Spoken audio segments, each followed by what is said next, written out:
Welcome to the Capitalist Sage podcast. We're here to bring you advice and tips from seasoned pros and experts to help you improve your business.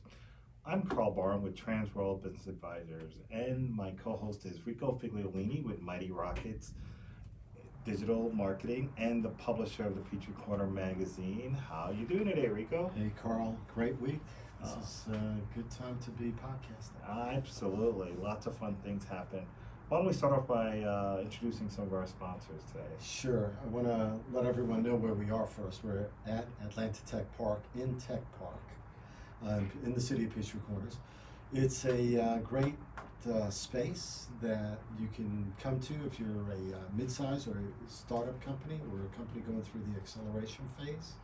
Robin Benfay, who started this place actually, is a work share place with a lot of bells and whistles, including being able to meet venture capitalists, learn from other startups and such, and also for those people that want to come here and use the space as event space also. This is a great place for that. So, Atlanta Tech Park, this is their podcast studio. I want to thank them for that. Absolutely, just a couple of cool events Sure. that are coming up. Asian Film Festival is starting off on October 11th. Yep. They're also going to have several events in November that's also coming up on the schedule. Look forward to North Atlanta Technology Showcase and a couple other cool events. Check out their website if you want to see some of the events that's happening at Atlanta Tech Park. The North Atlanta Tech Showcase is going to be on November 14th, actually. So another place to see the new technology companies that are happening here. It's amazing how this place is being used. The Atlanta Asian Film Festival is the largest in the Southeast that's being done. It's being done right here, so it's kind of neat. Our next sponsor is Gwinnett Medical Center. They've just opened up about 3-4 months ago, and they have opened the GMC Primary Care and Specialty Center, so you can go there and see a primary care doctor and also get your mammography done or your x-ray done right on site. And recently Northside Hospital just brought them out, so they're part of that hospital system as well now. And they're on Peachtree Parkway. You can find more information at gwinnettmedicalcenter.org/PTC. Wow, fabulous. Well, I'd like to introduce today's guest, Geoffrey Frost, who is owner and stylist of FrostSalon, located right here locally in Peachtree Corners, inside of the Ingalls Shopping Plaza. So if you ever go by Ingalls, you can see the salon there. We're going to talk today about growing and starting a small salon beauty business in particular. Just learn some insights around that. How you doing today, Geoffrey? Doing great. Thanks for having me. Oh, thank you for coming and joining us. A lot of times people talk around large technology business and so on, but people be surprised to know that one of the biggest industries, especially when it comes to small businesses in beauty care, whether it's hair salons, nail, eyebrows, waxing, it's one of the largest segment of the market, especially dominated by small businesses. We thought it'd be great to talk a little bit about what it's like to start up a business like that and some of those things. But why don't we start off with you introducing yourself to us a little bit. Tell us a little bit about yourself. So I'm originally from Atlanta, Georgia. I was born and raised here. And native. One of the natives, yeah. Not many Georgia peaches running around here. Everybody's a transplant, it seems.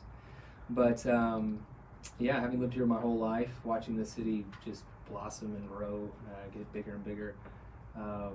I met my wife, not in Atlanta. I actually met my wife. We can get more into that later. But I met her in London, England, and we dated long distance before she came here.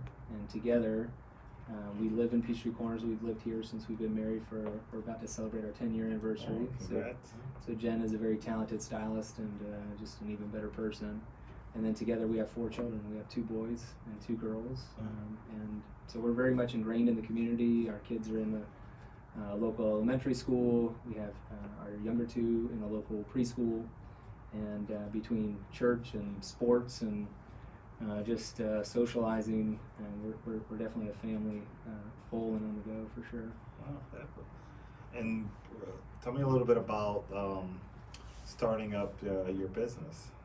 Yeah, so like I said, my wife and I met through the hair industry. So I used to work as an educator for a hair product company. And to give even a little more background, my father is a hairdresser, and he owns a salon. His salon is in Dunwoody, and I used to work with him for years before we opened our salon here in Peachtree Corners. But doing education for a hair product company, and what that entails is going to trade shows or even in salon classes and sharing inspiration, whether it be hair cutting, hair color, and just kind of keeping your finger on the pulse of what are the new trends and what are the foundational principles that always need to be hammered home. But through that process, it was interesting. I got a chance to go into some really cool salons, some not so cool salons. So you get a chance to see some really nice working environments, and it starts to sow that seed. What kind of salon would I want to have when the time comes to do it? But obviously, I gained an incredible amount of confidence being able to share that vision, that dream with my wife. So it's not just on my shoulders; it's on hers. So it's nice if you're an entrepreneur to have somebody really close that you can trust. Absolutely. I know when couples are in the same industry, they can understand and empathize with things that are going on at work and so on, and going on with the business. So that must be a huge. How does she help you with the business? Yeah, so we always had an idea of what we wanted to do, and it's nice to have that check and balance with somebody who really knows the industry. And so we knew how important it would be. I mean, there's the financial component, of course, but we knew how important it would be, if we're going to do this, because obviously you can make a great living being a hairdresser, working for someone else. You could be an independent stylist and rent your chair, and you can make a great living that way. But we knew if we were going to do the salon ownership and build a team, that we had to really just have our ducks in a row on what kind of employees do we want, what kind of bosses do we want to be. I've heard this before from many people, and it's really true. Culture in a business happens any work environment, whether you like it or not. So you better take an active role in shaping that culture.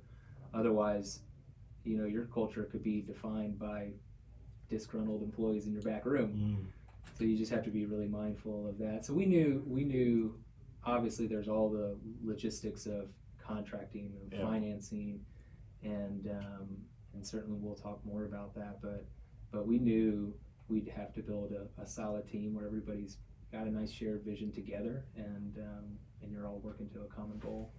What's interesting to me, it's the way you were describing it. I keep thinking of the restaurateurs I know. Yeah. And they're all like, they're looking at other businesses before they start their own, and they're trying to figure out, do I want to be like that? Do I want to be like this? A lot of blueprints on napkins. That's right, yes. Yeah. And not only that, you talk about culture. In a restaurant, there's the front and the back end, right? You have the kitchen side, and then you got the service side, and sometimes they compete with each other. But in the hair salon, you're all up front.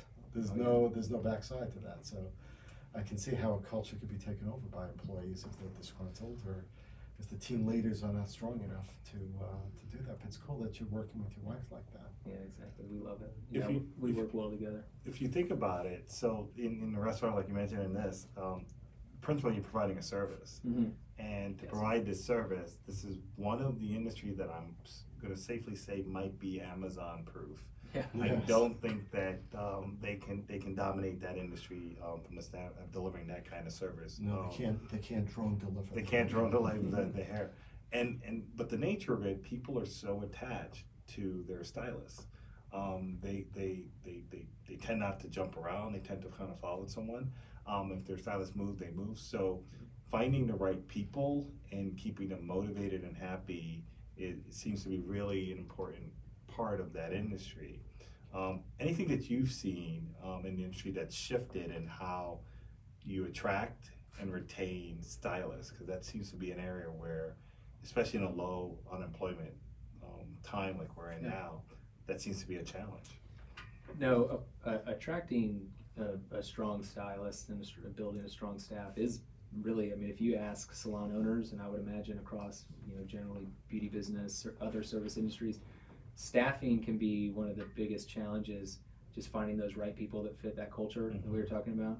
And it's always that good, where can I find good people? What can I do? But I think you've got to almost start with the client in mind, And one thing that we've done is we've essentially tried to identify who is our ideal client. You know, they're all not going to be the same, but just a range. So, what is the age range? You know, do you want to specialize in? Do you want to be known as the person who does gray color? Do you want to work with women between a certain age? Just knowing exactly who that perfect client is for you, and then shaping your staff around, can they meet that need? So one of the biggest things that people in our industry specifically do is where's the education for stylists happening? It's happening in hair schools. And so you've got to get your foot in the door. You've got to go in and offer yourself that you'll do a free class. I mean, they're always looking for people to come in and do that. And you can start to sow that seed that you might be a cool place to work, and you might have something more to offer than just a chair. So I wonder, for stylists, what are some of the things that help the more successful stylists really earn a great income? Is it technical skills? Is it people skills? What have you seen as the thing that helps folks that stand out, the ones that you've seen that's just stood out? That's a good question, because there's a lot of different answers for it. And I've seen some people who have the ability to make amazing connections with individuals, so much so they almost feel like family, the closeness. And there's been times I've seen really, really, I would say, mediocre hair being done by that person. And it's amazing how much somebody's willing to look over from a skill standpoint because they've made that connection with people. I'm sure you guys have bought something from a salesperson because you really like them, and you maybe look back and think, I probably didn't need that product, but boy, yeah, they sure were great. But with that said, I think when you look at the actual aspect of doing hair or doing anything that is of a trade, because let's be honest, we get our license from the state of Georgia, the same place an electrician or a plumber gets their license, same office. So it's very much a trade, and that is kind of a hot topic right now in discussion circles. But there's an artistic component and there's a technical component. And to be artistic, you have to be technical. Some people choose to stay in that technical zone, but there is no way that somebody can be a successful hairstylist without some nice balance and combination of technical foundations and then expanding on just personal artistry. But at the end of the day, the big black eye with our industry has always been, are we professional? You know, do we present ourselves professionally? Are we on time? Are we reliable? And I think for a truly successful person in our industry, they've got to be able to start with that as a foundation, then build the technical foundation of hair cutting or hair color or whatever service they like to provide, and then let the artistry kind of bloom after that. And that's when you really see, does somebody kind of have it, and that's more innate. Do you find more, you were saying about teaching in schools, and that makes sense to me, because then you're finding talent that's young, that's already not out there maybe biased for some reason, or already had bad habits. So you're finding someone that's maybe talented, you could see that talent there, now you just have to bring them up. Is that a better choice? Yeah, there's no doubt. There's many people in my industry that have said and written really inspirational things, but one of those was build the star, not find the star. And it goes back to the culture thing. You bring somebody in, they could have a little bit of a skewed view from somewhere they worked, or like Karl said, they may be using techniques that don't really align with end results that you like, and it's a lot easier to build somebody from the beginning than it is to kind of deconstruct and then reconstruct. So I'm curious then, why do most business owners avoid that building, recruiting?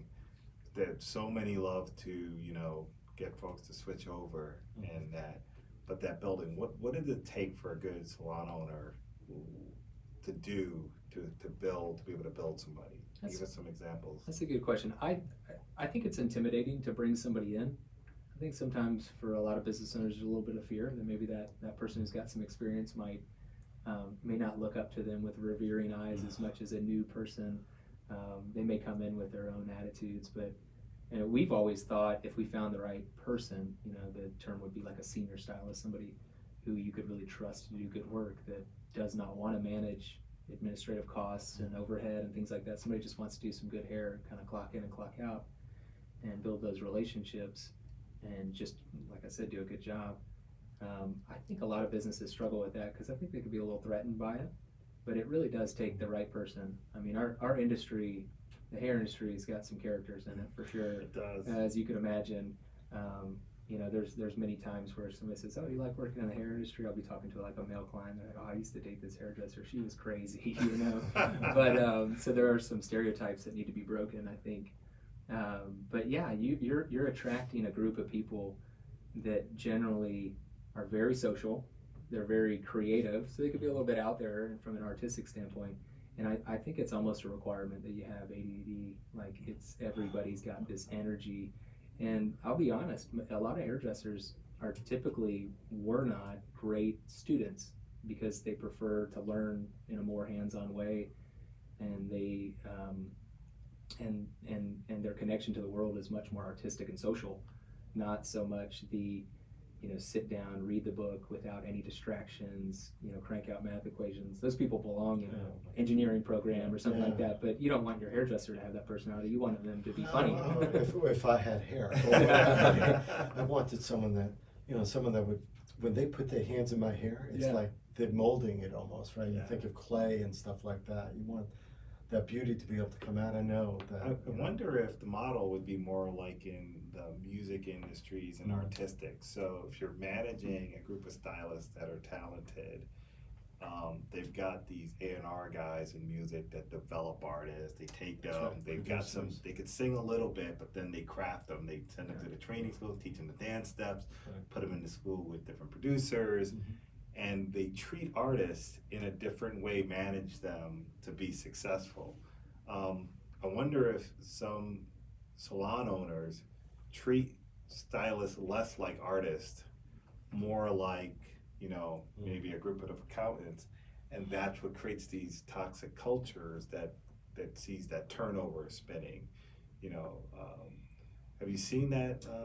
Yeah, no, I think that's a really cool comparison. I never thought about it as it relates to the music industry. We used to go get lunch when we'd be at a hair show, and a group of us, you know, might break away from model prep and go to a restaurant and get lunch, and the hostess would be like, you guys are either in a band or you're, you know, we're like, no, we do hair. Okay, that makes sense. You know, so it's kind of a motley crew of sorts. But I think that's a really good comparison. I think that does make a lot of sense with the music comparison, because, you know, if you get too stuck on policies and creating this structure, then you're kind of the antithesis of who you say you're attracting. You want to attract kind of free thinking, artistic people, and just let them know, hey, we're going to take care of some of the boring stuff, the accounting, payroll kind of stuff, you know, but you make the connections, you create art, and we just, you know, require this much professionalism to do it. And to dismiss the myth that stylists can't be professional, or artists can't be professional. You ever look at any of these documentaries on these musicians, how they train for a show? They have to show up on time. They're trained for. It's not about the ability to do it. It's creating an environment that artists can thrive. So they'll bring the structure and the dedication and the professionalism. But what I think is figuring out the stuff that stifles their creativity and removing that and allowing that to be able to be. And isn't there a bit of a fine line too? Because obviously you're renting the chair to some degree, right? They're independent contractors. So it's either that or commission. Or commission. In either way, though, they're still based on the revenue that they're generating. Yeah. Right. So there's that little play that you have to have in there. I mean, the whole team cohesion of a company, and then the fact that they're individual players to some degree. Yes. Right. So how does that work with the balancing of that? No, that's interesting take. There is a balancing act, because I think the establishment of you know, you're on time, you're prepared. We do a couple of things with our staff, and I mean, we strive to be perfect at it, and it's something that we harp on quite a bit. But we try to be really diligent note takers, and so, you know, if you come in and you get a service done, we want some good notes on that. What if that person ends up in a different person's chair? What if they walk in? How embarrassing to walk up to the front and be like, hey, hey, are you with me? I'm Geoffrey. I think I'm supposed to cut your hair today. And it's like, yeah, I'm that guy whose hair you cut like 6 weeks ago. And you're, oh no, I remember you. And you're trying to look for some clue where you can get like a glimpse where you can jog your memory. But if you have some notes, if you say this person's married with a couple kids, and you maybe have a child in the same class together, the second you read that, you're going to remember your whole conversation with them. And so I think creating little procedural things that the whole staff is doing it creates some consistency and cohesion. But then, I was talking about, you want your hairdresser to be enthusiastic or funny or energetic, and I referenced my dad earlier. My dad has been doing hair for over 40 years. He's as talented as any hairstylist anywhere, and he is very calm. He's very soft-spoken. He has 6 sons, so he's very patient. But he has this disposition about himself. Well, the people that sit in his chair, they like that. That's what they expect, and that probably is why they keep coming back, because maybe their hyped up hairdresser in the 80s was just too much, and they found Robert and he's so calm, and it's like, oh, that's that relaxing time. I get to go get my hair done. So it takes all different personalities. So you're not bound. Yes, you're bound by some of the procedural things, but no one's telling you how to behave or the line of conversations you're supposed to have. You get a lot of leeway in making the connections how you want to make them, and when people keep coming back to your chair, then you know that you're being authentic to who you are. For sure. I wonder around the question that you asked around the different ways of compensating stylists. So there's if you could explain for folks, there's booth rental, there's commission, there's salary. What are the different ways, and what do you see trends happening in that, and why people choose one versus another? Yeah, Clayton Christensen wrote the book Disruptive Innovation. I'm sure everybody listening to this has either heard of that or read it, as well as you guys. But the disruptive movement in our industry is the emergence of salon studios. So you rent a individual room, similar to the office environment that we're in here, which is very, very state of the art. Looks really cool and modern. Stylists don't have to worry about the overhead; they can just go right into that. But that may be good, I think, for individual people, and it may really work for certain people's situations. In the long run, I don't know how good it's going to be, because it creates a much more individual mindset, and there's a lot of strength in numbers, and so that's one thing that's really changed a lot. That's a big change. But when it comes to compensation in a traditional salon where you have multiple chairs in there, booth rent would create our independent contractor, independent stylist would create a rate, typically a weekly or monthly rate for how much the chair is, and then they're responsible for scheduling and providing their own products. But in a commission structure, it goes back to what we're trying to build at FrostSalon, is more cohesion with the team, sharing supplies, doing large orders, and there is power that comes with that. You can, leverage some better rates. You can do different things when you're ordering large amounts. You can share education, and I mean that's really the gateway to staying fresh. There is a burnout rate for people in our industry, and I don't think people burn out of doing hair. I think they just work too much, and it's just too monotonous. And so I don't think you hit a magical point where I've done so many haircuts, my head's gonna explode. It's the same thing over and over again. So when you are buying as a team, you can get in education from color manufacturers that make scissors, things like that. I mean, they're looking to push their product, and they do it through education. And that's how my wife and I met, working for a product company doing education. And when you're an independent stylist, you really have to be on top of that. You have to really fight the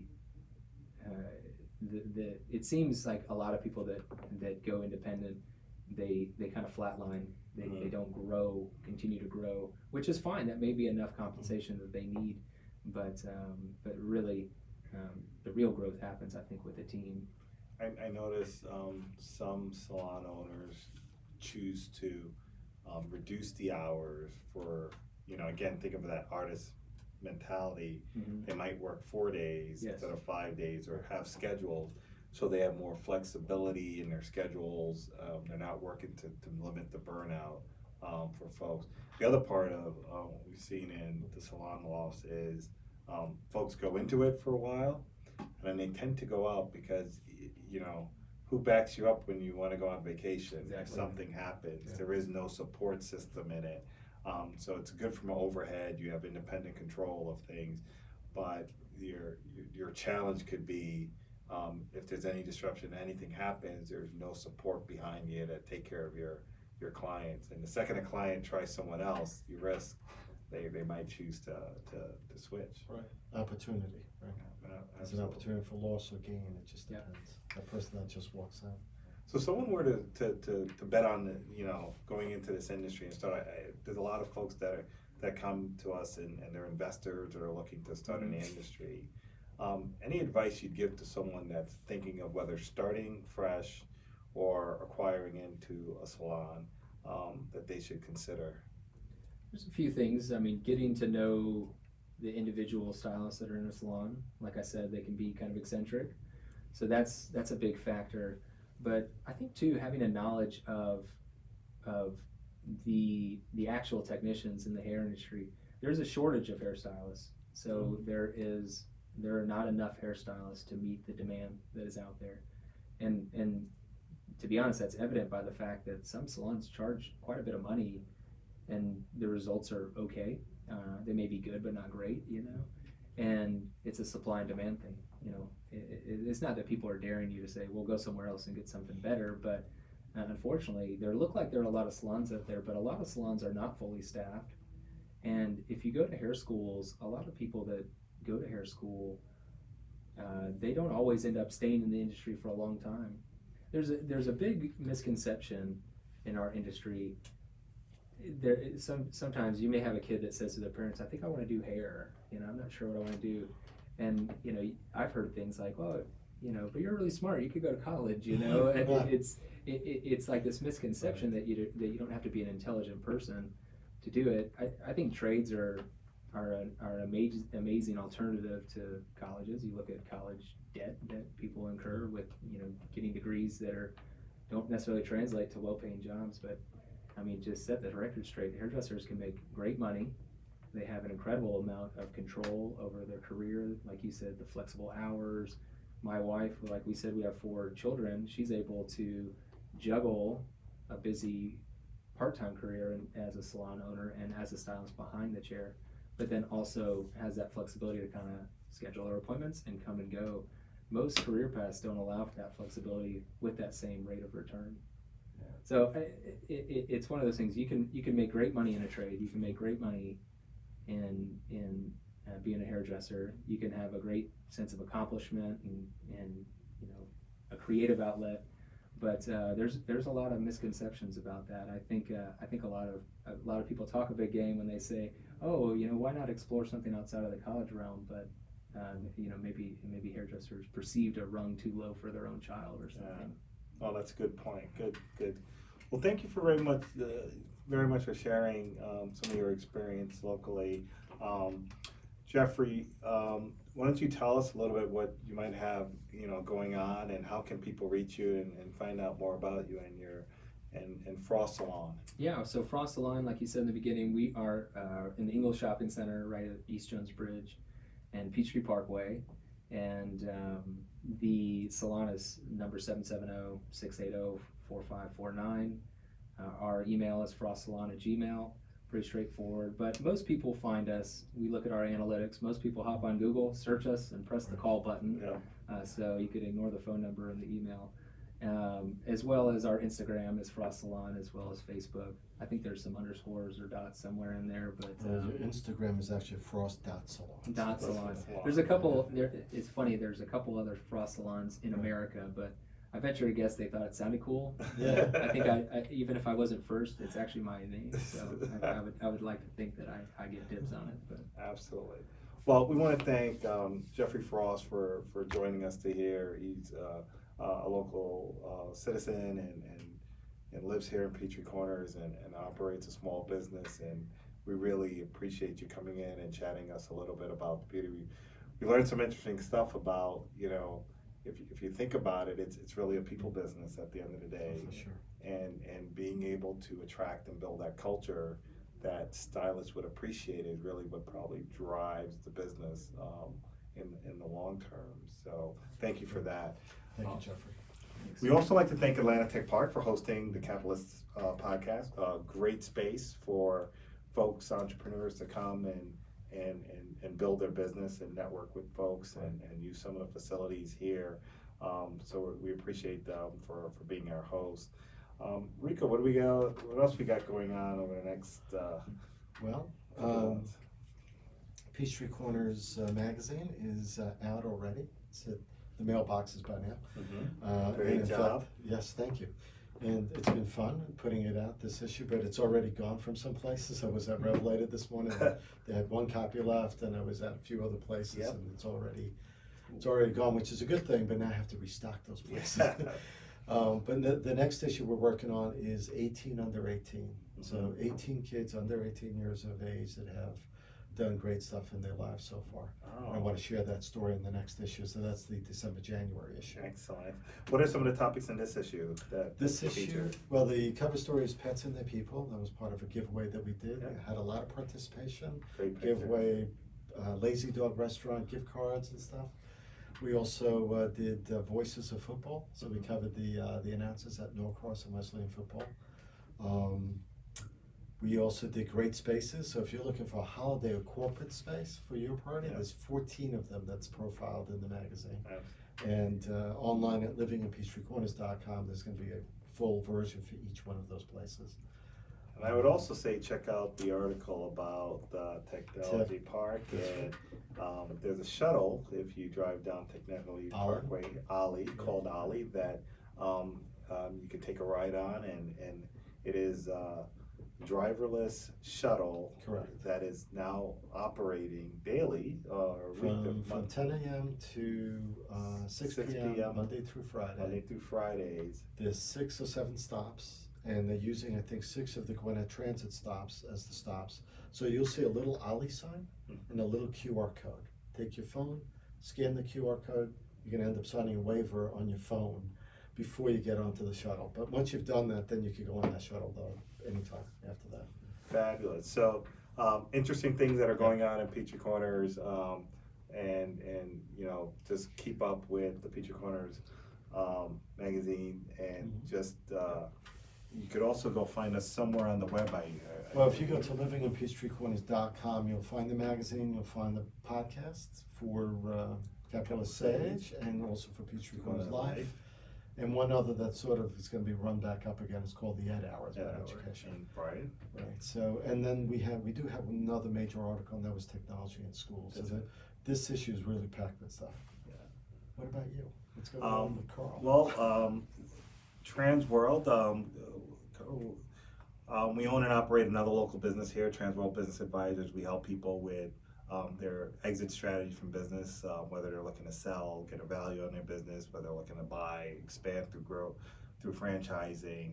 And it's been a busy time. We're adding members on the team, and it's an exciting time. Lots of opportunities out there, especially as folks are starting to transition out of corporate. The one thing that we've been running a theme around is legacy. When people always say, I always wanted to do something. I always wanted to start a business. So we love to have those conversations with folks and help find them the right place. So you can reach me at kbarham@tworld.com or online at www.tworld.com at Atlanta Peachtree. And reach out, and we'll help you figure out what's next. So with that, we want to thank everybody for joining us on the Capital Sage podcast. In the upcoming months, we have some more fabulous guests. We're going to talk with folks about the entertainment industry. We're going to talk to folks about micro businesses, small businesses, startups, people that are ways for people to create their own small businesses in communities around Metro Atlanta.